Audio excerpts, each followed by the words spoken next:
오늘은 짧은 인생을 영원한 나라를 위해라는 제목을 가지고 여러분과 같이 말씀을 나누고자 합니다. 오늘 본문에는 우리가 이해하기 힘든 내용이 나옵니다. 12장 7절입니다. 호련히 주의 사자가 나타나매 옥중에 광채가 빛나며 또 베드로의 옆구리를 쳐 깨워 이르되 급히 일어나라 하니 쇠사슬이 그 손에서 벗어지더라.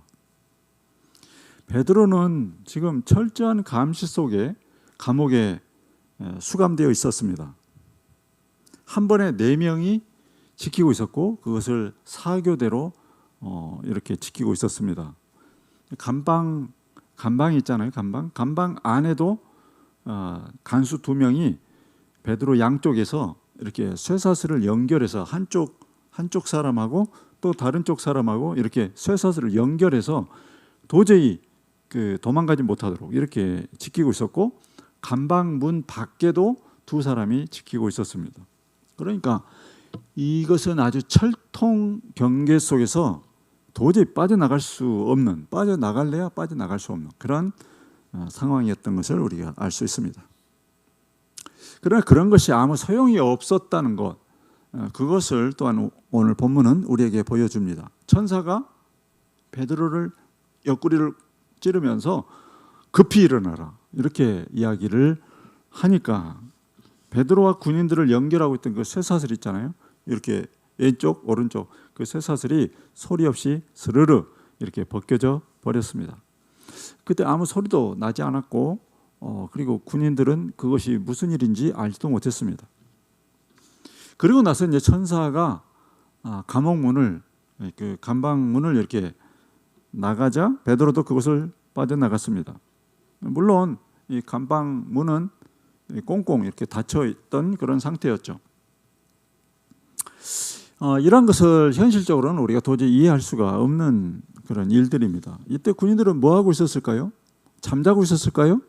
저는 그렇게 생각하지 않습니다. 왜냐하면 사교대라고 하면은 하루가 24시간이기 때문에 6시간씩 이렇게 돌아가면서 근무를 하는 거잖아요. 그러니까 정상적으로 근무를 하고 있었다 이렇게 보는 것이 더 타당할 것입니다.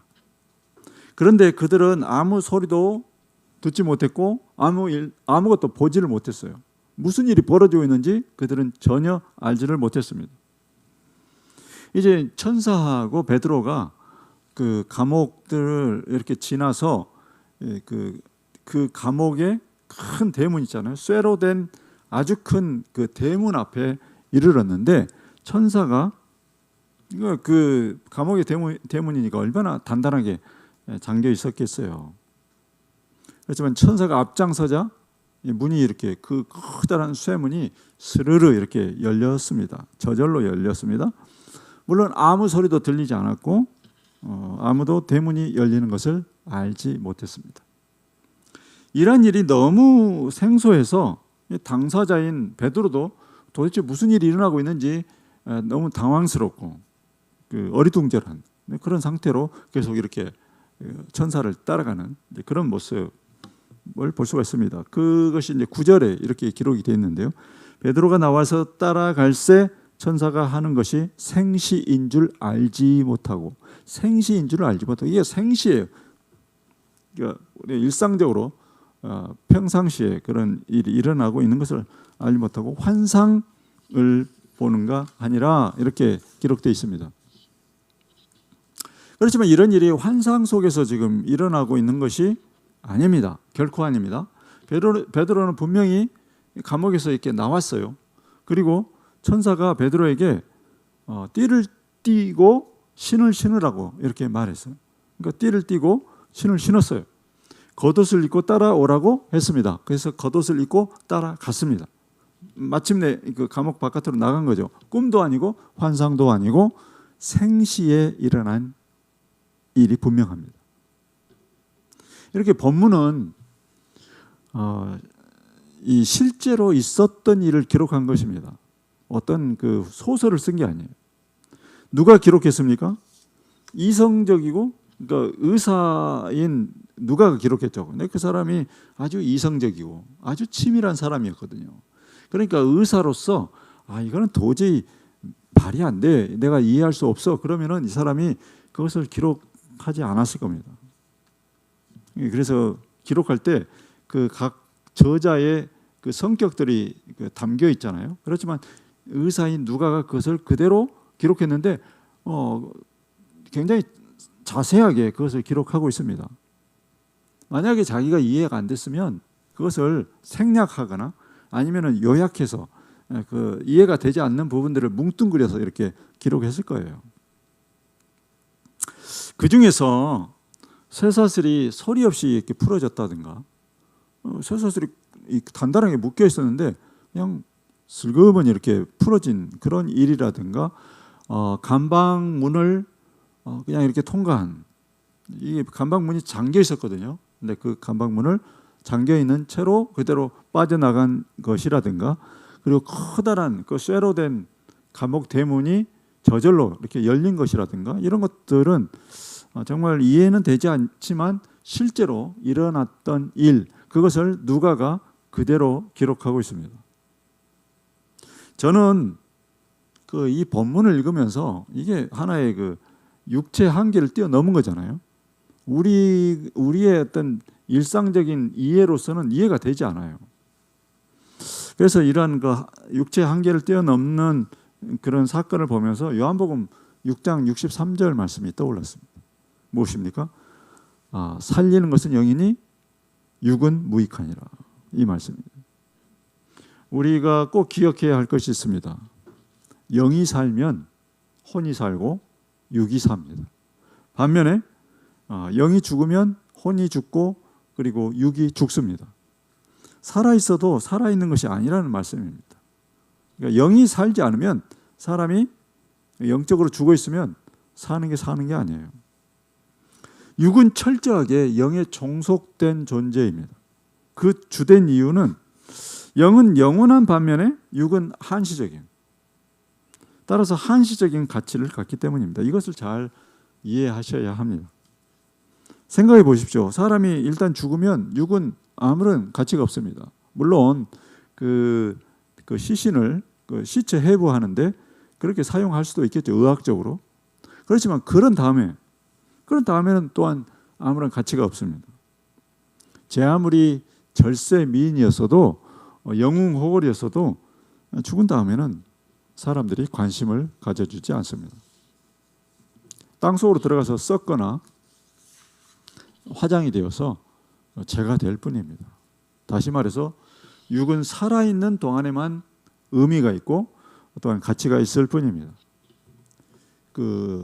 과거 포항제철을 세운 박태준 회장이라는 분이 계셨습니다. 그는 제조업이라고, 우리나라 이제 1970년이니까 그때는 우리나라의 가발 공장, 방직 공장, 그리고 신발 공장, 이런 제조업이라고 해봐야 이런 것밖에 없었어요. 그걸 가지고 이제 수출을 해서 돈을 벌었는데, 그때 1970년에 이 나라에 세계 최고 수준의 제철소를 만든 분입니다. 그러니까 1970년에 착공해서 3년 만에 그 설비, 1기 설비가 이렇게 완공이 됐어요. 그리고 이 포항제철이 어떻게 발전을 하냐면은 1990년 전후해서 이 공장이 설비 효율, 원가 경쟁력, 생산성, 품질 면에서 세계 최고 수준이라는 그런 평가를 받았습니다. 이 공장은 정말 세계 최고 수준이다. 그래서 그 중국의 등소평이 어떻게 해서든지 박태준 회장을 이렇게 데리고 가려고 했어요.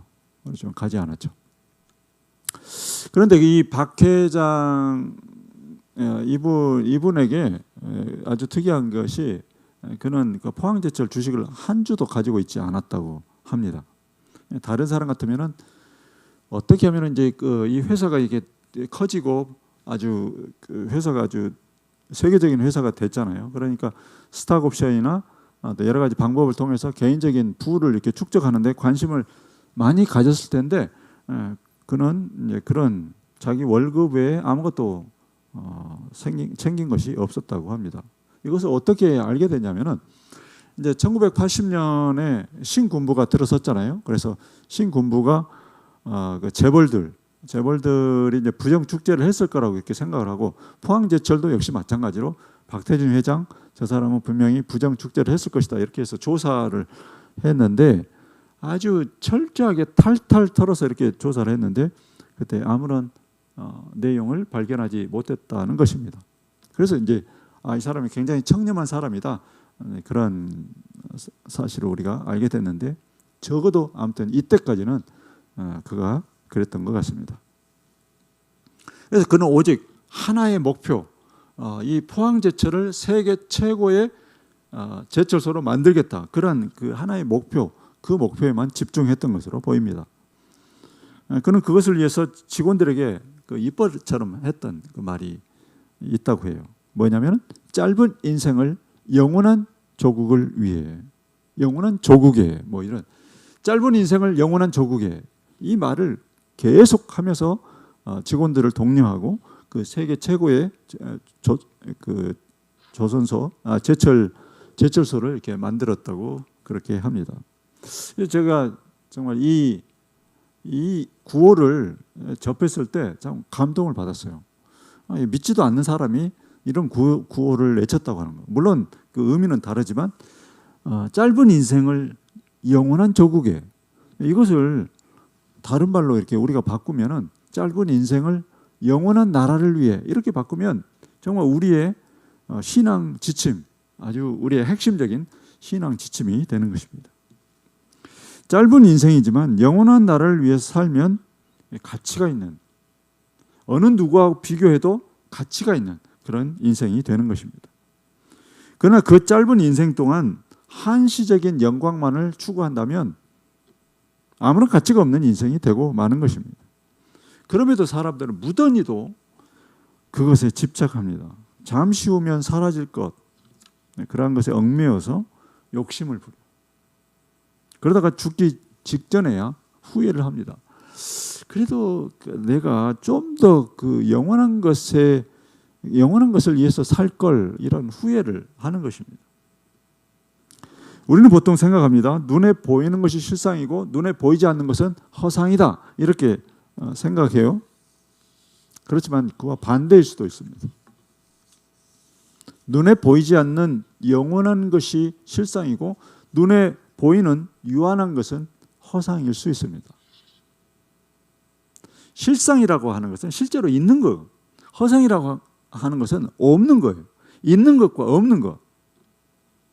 그러니까 없는 것, 완전히 없는 것도 있지만 없는 거랑 마찬가지인 것, 그게 바로 허상인 것입니다. 잠시 있다 사라지는 안개, 이것을 실상이라고 말하는 사람은 없을 겁니다. 잠시 있다가 해가 비치면 그냥 싹 사라지는 허상에 불과한 것입니다. 사랑하는 성도 여러분, 영혼과 육체가 분리되는 순간, 즉 죽음의 순간, 이때는 진짜 남는 것이 그때 무엇입니까? 뭐가 남습니까? 우리의 육체가 남나요? 아니면 영혼인가요? 뭐겠습니까? 당연히 남는 것은 영혼입니다. 영혼이 떠나면 육체는 그저 흙으로 돌아가는 그냥 허상에 불과한 것입니다. 예수님은 실상인 바로 그 영으로 허상인 육을 다스리시는 분입니다. 예를 들어서 나사로가 죽었을 때를 여러분이 아마 기억하실 겁니다. 요한복음에 보면은 그 말씀이 나와 있는데요. 예수님은 나사로가 죽은 지 나흘이 지나서야 이제 그 나사로의 여동생 마리아와 마르다에게 이게 찾아왔어요. 그러니 그 죽은 지 나흘이 지났다고 하는 것은 시신의 부패가 진행되고 있었다고 하는 것을 이야기합니다. 부패라고 하는 것, 이 사람의 육신이 부패하고 있다. 이것은 굉장히 중대한 그런 변화거든요. 참 우리가 상상하기 좀 힘든 그런 건데 벌써 썩어서 살이 이렇게 썩어 문드러지고 있었다. 이제 그런 것을 의미하잖아요. 그런데 예수님께서 무덤을 향해서 나사로야 나오너라 이렇게 하자 어떻게 됐습니까? 그 나사로가 그 죽어 있던 나사로, 그 이렇게 세마포에 쌓여 있던 그 나사로가 나오는데 걸리는 시간은 아주 순간이에요.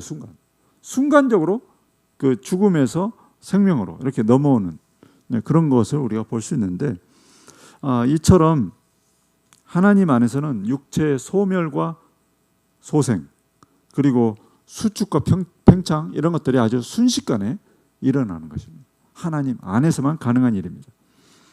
그런 것을 감안하면 살아있는 동안에도 이 감옥의 그 쇠창살 있잖아요. 그 쇠창살을 그 사이로 통과를 하건 아니면 그냥 있는 채로 그대로 통과하건 이것들을 우리가 생각할 때 얼마든지 가능한 일이다, 이렇게 우리는 볼 수가 있습니다.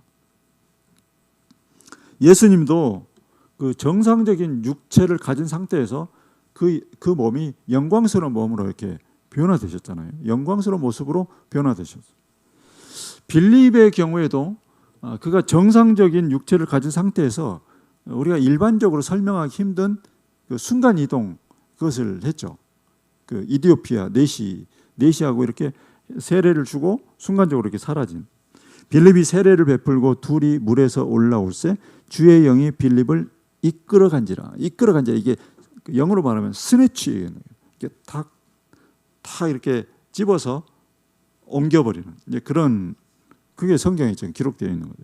내시는 기쁘게 길을 가므로 그를 다시 보지 못하니라. 에녹이라고 하는 사람, 이 사람은 이제 죽음을 경험하지 않고 하늘로 올라갔죠. 하나님이 데려가셨어요. 엘리야도 해오리 바람을 타고 병거를 타고 하늘로 올라갔어요.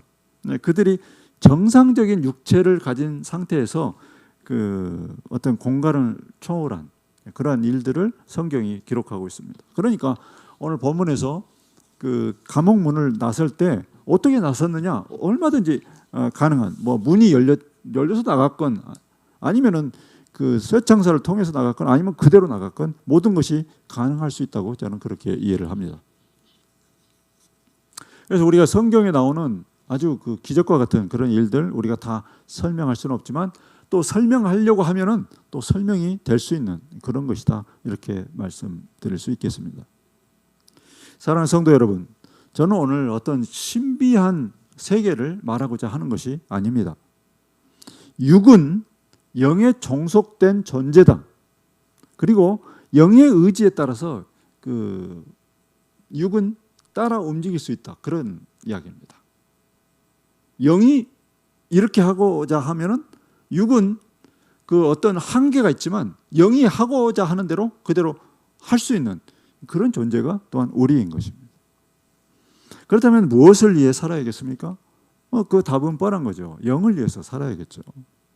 영을 위해서, 영원한 것을 위해서 그렇게 살아야 하는 것입니다. 육을 위해서, 유한한 것을 위해서 사는 것은 인생을 허비하는 것이다, 그렇게 볼 수 있습니다. 어리석은 일이죠. 우리가 영을 위해서 살아야 할 것인가, 육을 위해서 살아야 할 것인가, 때로는 우리가 갈등을 합니다. 그냥 뭐 육체의 쾌락도 누리고 싶고 여러 가지 육체의 것을 추구하고도 싶고, 그렇지만 또 은혜를 받고 싶고 하나님 안에서 기쁨을 누리고 싶고, 이런 두 가지를 가지고 우리가 갈등할 때도 있지만 그 갈등 속에서 답은 딱 뻔한 거거든요. 답은 딱 정해져 있어요. 당연히 영을 위해서 살아야 하는 것이죠. 육은 단지 우리를 일시적으로 현혹시키고 또한 우리를 여러 가지 가치, 이것이 좋냐, 이것이 나쁘냐, 이것이 좋냐, 그러한 것들을 선택할 때 혼란을 주는 그런 존재인 것입니다. 우리에게 중요한 것은 영이고 또한 영혼입니다. 그것을 명확히 하면 육체가 의미가 생겨요. 그래, 영이 중요하고 영혼이 중요하다, 이게 딱 머릿속에 명확하게 정리가 돼 있으면 육도 역시 마찬가지로 의미가 있어져요. 육체의 영광은 그것을 바탕으로 의미가 생깁니다. 그게 없으면 육체의 영광은 의미가 없어요. 만약 그러한 바탕이 없이 육체의 영광만을 추구한다면 그것은 의미가 없단 말이에요. 의미가 없다고 하는 것은 우리가 뜬구름 잡는 그런 인생을 살다 간다는 그런 이야기가 되겠습니다. 오늘 본문에 나오는 야고보가 왜 순교를 하게 되었습니까? 베드로가 감옥에 들어가서 왜 그런 고생을 해야 했습니까? 영원한 것, 그리고 영혼을 살리는 그러한 일을 하다가 그런 일을 당한 것 아니겠습니까? 그들이 만약에 예전처럼 그 물고기 잡는 그런 일만 했다면 그런 일을 당할 일도 없었죠. 그러나 이 본문 안에서 우리는 야고보가 순교한 것을 우리가 보게 되는데, 이 야고보의 죽음은 그 어느 죽음보다 가치 있는 그런 죽음이었습니다. 왜냐하면 영원한 것을 위해서 그가 살다가 영원한 나라로 갔기 때문입니다. 이런 그 순교의 피는 언제 우리가 이 순교의 피를 접하더라도 이 순교의 피는 교회를 일으켜 세우는 그런 밑거름이 됩니다. 기독교 역사에서 이 순교의 피는 늘 그런 역할을 했습니다. 우리나라에서도 이 순교의 피의 역사가 계속적으로 이어져 왔는데, 그것이 1866년 토마스 선교사가 우리나라에 와서 복음을 전하기 위해서 왔다가 그 사람이 오자마자 순교했잖아요. 이때를 시작으로 해서 이제 해방이 되고, 이제 북쪽이 이제 공산 치하에 들어가면서 거기서 신앙생활을 하던 사람들, 자기 신앙을 지키기 위해서 죽어간 사람들이 굉장히 많습니다. 그리고 6.25 동란이 일어났을 때 남한 사람들도 자기 신앙을 지키다가 순교한 사람들이 굉장히 많습니다. 다시 말해서 그들의 영혼을 위해서 그들은 기꺼이 육체의 죽음을 선택했어요. 내 영혼을 위해서라면 내 육체를 나는 얼마든지 버릴 수 있다, 그렇게 생각한 거죠. 우리가 그 사람들 중에서 가장 우리가 많이 알고 있는 그런 사람이 뭐 주기철 목사님, 손양호 목사님, 그런 분들이라고 할 수 있습니다. 그분들의 삶도 고귀하지만 우리에게 기억되는 것은 그분들의 죽음입니다. 그분들이 그렇게 죽었기 때문에 더 우리가 기억하고 있는 거죠. 그들은 자신들의 육체를 그리스도와 교회를 위해서 아낌없이 바쳤습니다. 그들의 육체가 가치가 없어서가 아니라 그들의 영혼, 그리고 성도들의 영혼, 그리고 교회가 훨씬 더 가치 있다고 믿었기 때문에 그들은 죽음을 선택했습니다. 그들의 순교의 피 위에서 우리가 지금 신앙생활을 하고 있는 것이고, 이 자유 대한민국에서 우리가 살고 있는 것입니다. 우리의 삶이 무엇입니까? 우리의 삶에서 가장 가치 있는 일이 무엇이겠습니까? 영원한 것을 위해서 사는 것입니다. 영원한 것을 위해서 사는 것. 영원한 것을 사는 것이 그런 그 영원한 영광이 있기 때문에 우리가 그런 영원한 세계를 위해서 우리가 목숨도 바치고 그렇게 사는 것입니다. 그것을 깨달은 사도 바울이 다음과 같이 고백하고 있습니다. 무엇이든지 내게 유익하던 것을 내가 그리스도를 위하여 다 해로 여길 뿐더러 또한 모든 것을 해로 여김은 내 주 그리스도 예수를 아는 지식이 가장 고상하기 때문이라. 내가 그를 위하여 모든 것을 잃어버리고 배설물로 여김은 그리스도를 얻고 그 안에서 발견되려 함이니. 그렇다고 해서 우리가 다 목숨을 내걸고 다 순교하자, 제가 그런 이야기를 하고자 하는 것은 아닙니다. 갈수록 세속화되고 있는 이 시대의 흐름을 거슬러서 정말 오직 예수 그리스도를 위해서 살아야겠다. 나는 이 시대의 흐름에도 불구하고 나는 예수 그리스도를 위해서 살아야겠다. 그렇게 다짐하고 또한 실제로 그렇게 살아가는 것, 저는 그것이 순교의 삶이다, 그렇게 생각합니다. 오직 그리스도를 위해서 살겠다고 다짐한, 나를 뒤로 하고 그리스도를 앞세우는 그런 삶, 그것이 순교자의 삶이다. 어떻게 해서든지 영혼을 살리고자 하는 마음으로 시간을 들이고 또한 생각을 모으고 항상 그것에 집중하고 그렇게 사는 것, 그리고 교회와 성도들을 위해서 헌신하고 봉사하는 것, 그것이 다 그 순교자의 삶이다. 제가 그냥 이 순교자라고 하는 것은 그냥 여기다 포장을 입혀서 그렇게 말씀을 드리는 게 아니라, 왜 그렇게 말씀을 드리냐면요, 내 자아가 죽지 않으면 할 수 없거든요. 내 자아가 죽는 거예요. 나를 철저하게 죽이지 않으면 그런 삶이 불가능하기 때문에 이미 나는 죽은 거예요. 그렇기 때문에 그것이 바로 순교자의 삶이다, 그렇게 말씀드릴 수 있겠습니다. 내 자아가 죽으면 그 다음에 뭐가 살아나죠? 반대로 내 영혼이 살아난다는 이야기예요. 반드시 이것은 이 반비례 관계가 있어요. 영혼이 죽으면 육체가 살아나고 육체가 살아나면 영혼이 죽는 것입니다.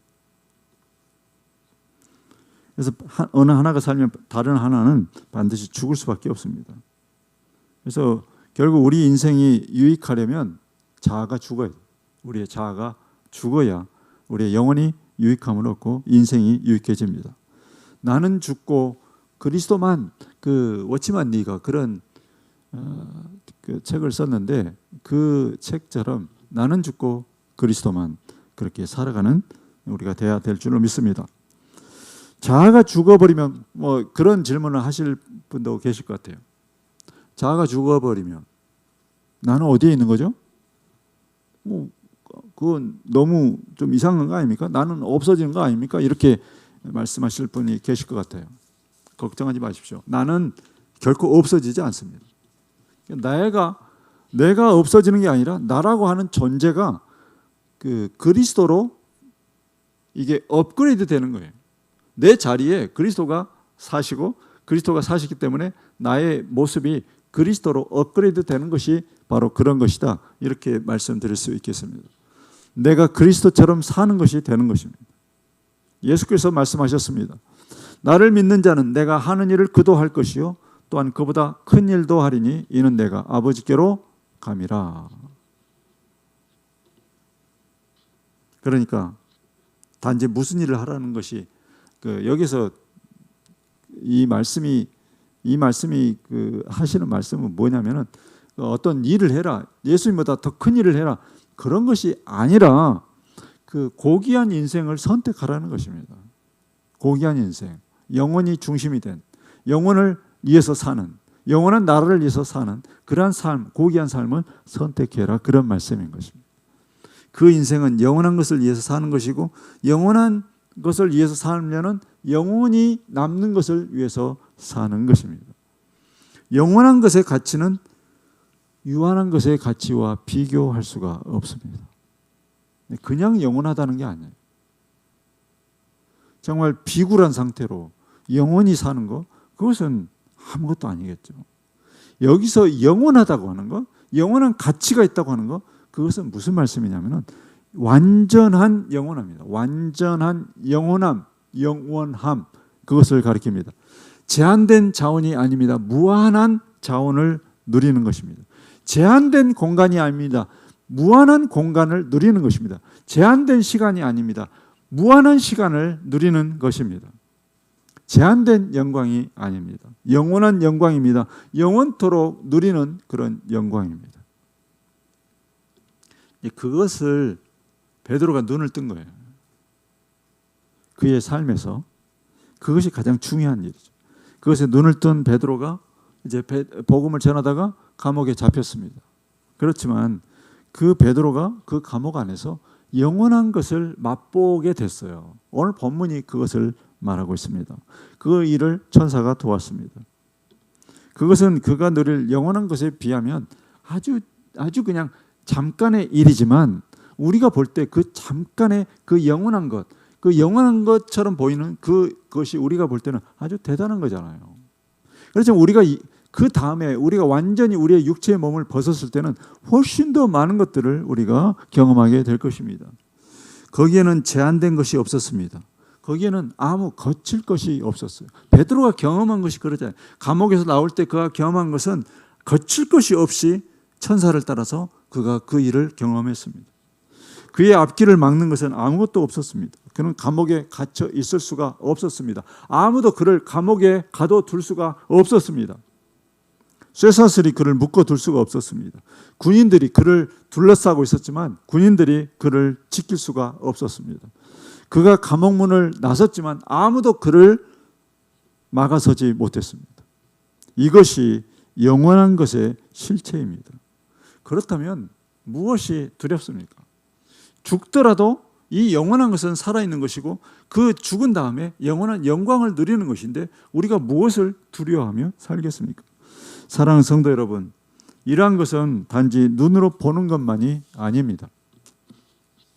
오늘 본문에서는 우리가 눈으로 보는 것이지만 우리가 이런 것은 우리의 삶 속에서 하루하루 우리가 삶을 살아가면서 정말 우리가 직면하게 되는 수도 없는 그러한 영적 싸움에서 우리는 이러한 일들을 수도 없이 경험하며 살게 될 것입니다. 영원한 것의 실체, 우리 바로 옆에 있습니다. 우리가 영원한 것을 선택하면 우리는 끊임없이 그 영원한 것을 경험하게 될 것입니다. 그래서 그 영원한 것들이 쌓이고 쌓이고 쌓여서 나중에는 그것이 영원한 영광이 되는 것입니다. 오늘 예배에 참석하신 여러분 모두가 이런 영원한 영광에 이르는 그러한 여러분 모두가 되시기를 예수님의 이름으로 축복합니다.